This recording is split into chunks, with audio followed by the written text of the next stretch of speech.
If extraterrestrials are coming here, what do they want?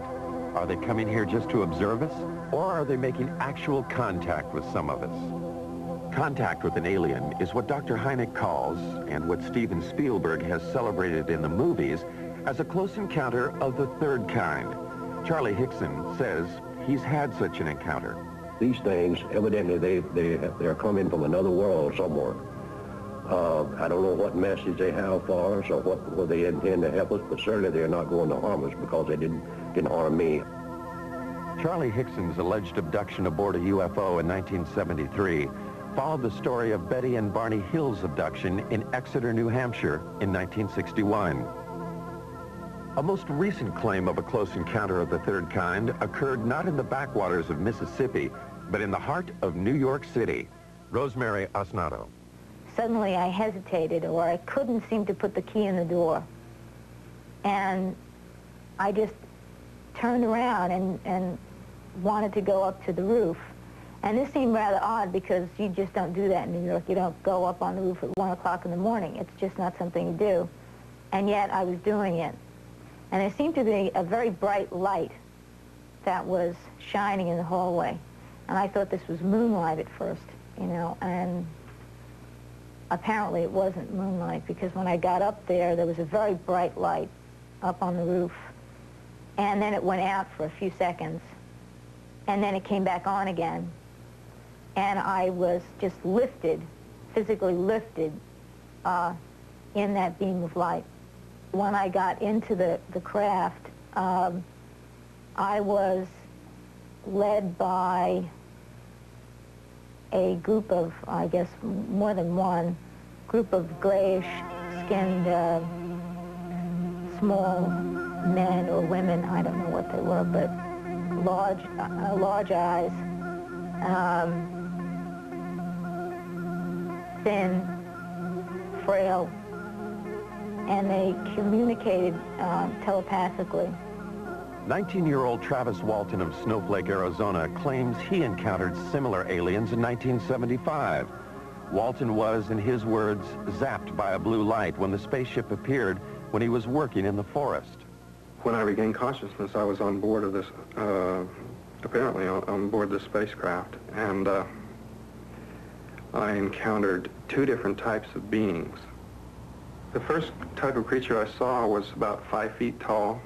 They were very white-looking. Their skin was very pale, and they didn't have any hair on their heads, and they had enormous eyes. There was a type of being there that, you know, anyone else would consider to be very human-like. Walton was found on a roadside 5 days after he disappeared from the forest. He could, however, recall only what seemed like an hour of time passed. Time, he claims, he spent aboard an alien spacecraft. Now 29, he reflects on that experience.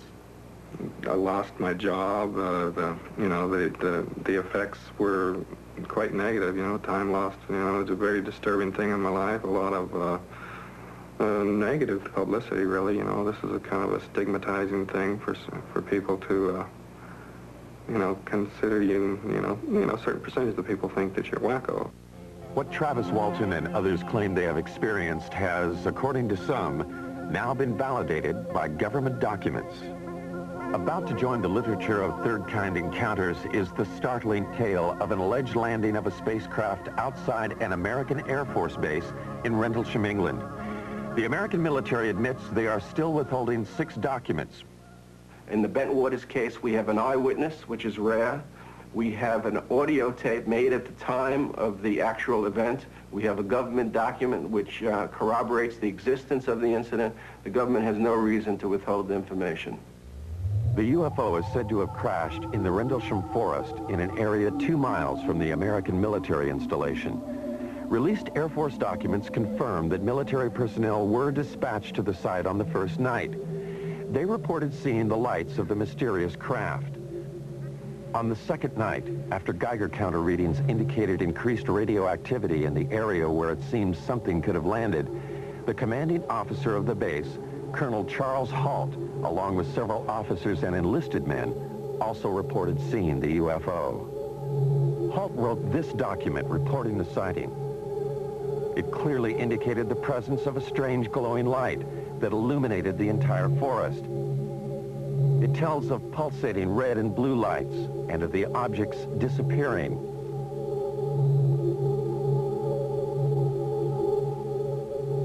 Colonel Halt also made this tape recording at the time of the second incident. Oh, here he comes from the south. He's coming toward us now. I know him, sir. What appears to be a beam coming down to the ground. It's unreal. What Colonel Halt was describing that night, some believe, was the pulsating light emanating from a lighthouse 5 miles away. Those who believe that it could not have been the lighthouse quickly point out that Halt's report indicates lights of different colors. Critics respond that pulsating lights can play tricks, create illusions. And the light comes in at you at a roughly tree level. And it turns and it rotates, so it's flashing on and off. If you look at the transcripts of the taped account of what the colonel and his men said that night, you'll find that they were saying such things as, it's on now, it's off, it's on, it's off, if I remember correctly. And that sequencing corresponds precisely with what the rotational frequency is for the lighthouse. The lighthouse theory deals only with a close encounter of the first kind.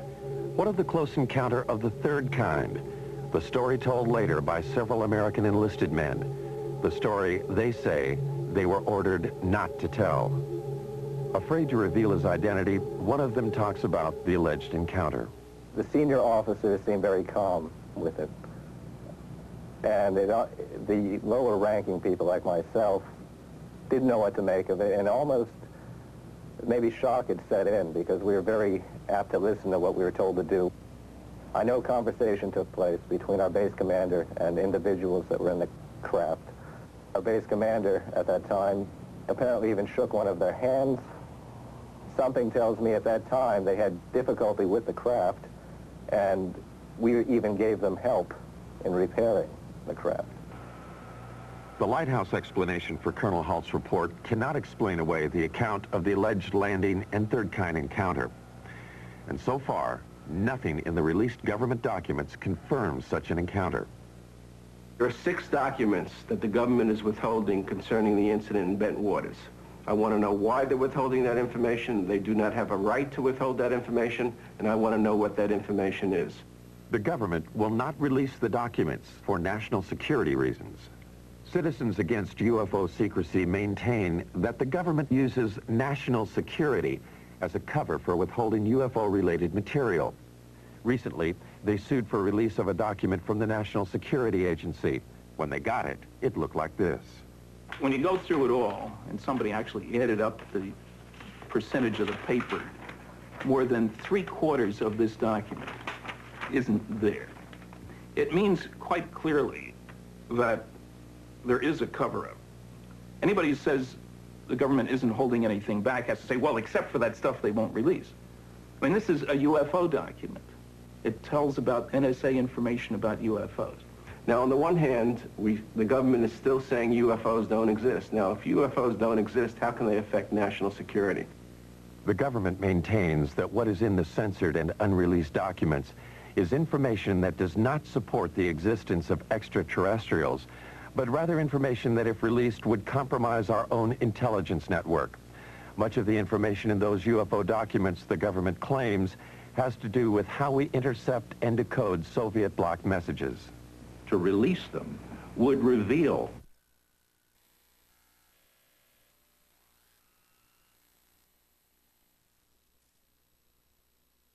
The government maintains that what is in the censored and unreleased documents is information that does not support. If UFOs don't exist, how can they affect national security?